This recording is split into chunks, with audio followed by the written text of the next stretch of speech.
Let's take you to the Free State now, to the town of Botshabelo. This is one of the many communities with a great need for housing. Activists there, including community organizations, have been calling on the government to urgently address the housing backlog. Some residents have given up on getting RDP houses and are occupying open spaces in the area. Let's find out now just how dire the situation is. Ziniko Mhlaba joins us now live from Botshabelo. Ziniko, good morning to you. Just paint a picture of what the people there have to deal with on a daily basis while trying to make homes, livable homes for themselves.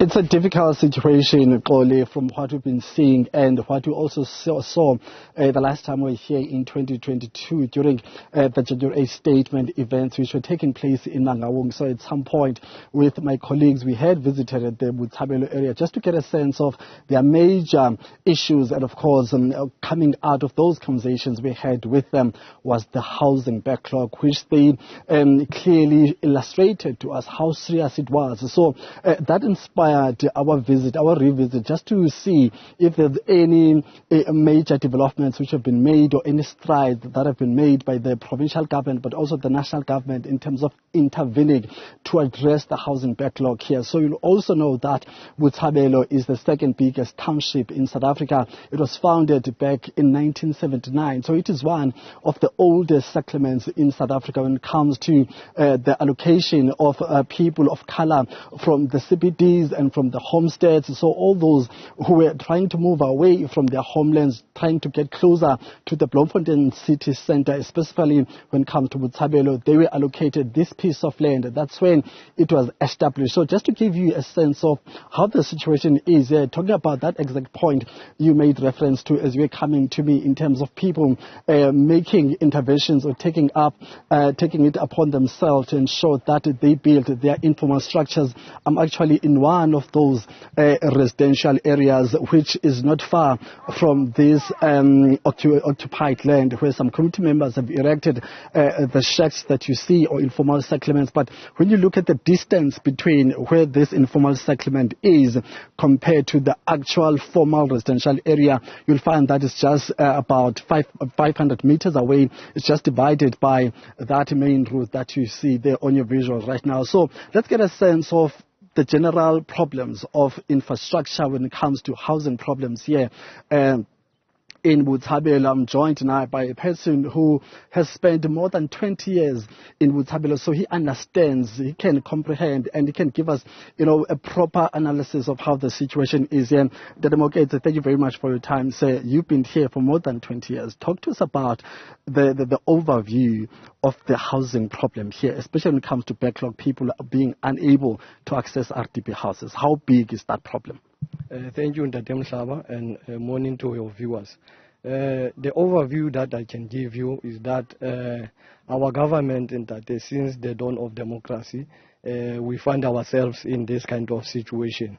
The national department to provincial and local department, we don't see anything that is happening.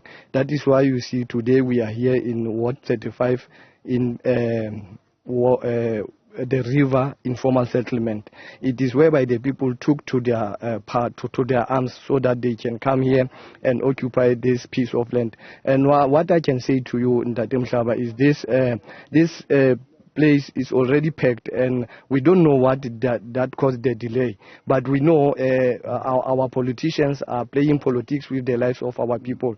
So we are saying this problem is we saw it as one of the challenges that the austerity measures the government is taking, because now when the finance come to the infrastructure development, the finance minister is cutting the budget to come to the local government. That is the challenge we are having in this area. I mean, we know that some townships such as Soweto and Mlazi and Khayelitsha in Cape Town, over the years, they have been, developed with some extensions of the original settlement.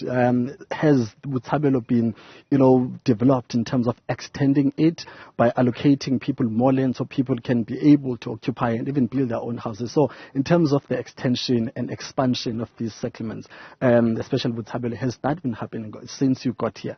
No, that since 1979, since Botshabelo was formed, there is no expansion. It's only few sections that have been created. But other than that, we don't see any expansion. It's only those expansion for commercial use, where municipality make deal with the big business to expand, to do the malls there.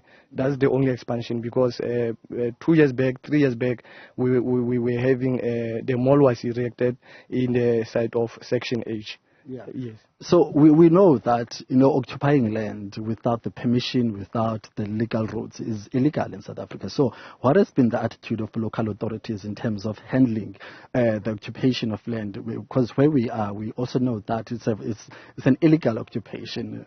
Talk to us about how it came about and what has been the engagements between people who are residing here and local authorities. Yes, in that the land is very a critical issue. We can go back to 1913 Land Act, but the situation we're facing now, we cannot say people are here illegally, because this site already was packed.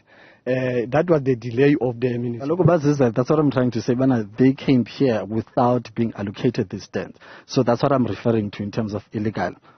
Yeah, that's why I'm saying the land already is pegged, but the people, because of 20 years staying in your mother's house or your father's house, it's not good. We are growing up, we have kids, we have families. So now, what do you expect us to do when the municipality can't do the right thing that they must do?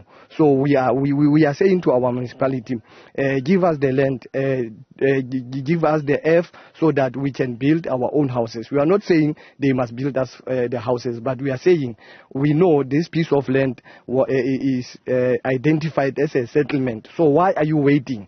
Why are you waiting? Or it's because of the funds? That's why I'm saying to you, we are facing a very critical issues in our informal settlement. We don't have services, we don't have toilets, we don't have electricity. Now the challenge that we are facing, we are going to face a challenge of ecological crisis, because people they don't know where they have no place where to go and relieve themselves. That is the challenge we are saying. But in terms of illegal occupation, this is the instigation from our municipality. Okay. Thank you, Ndati.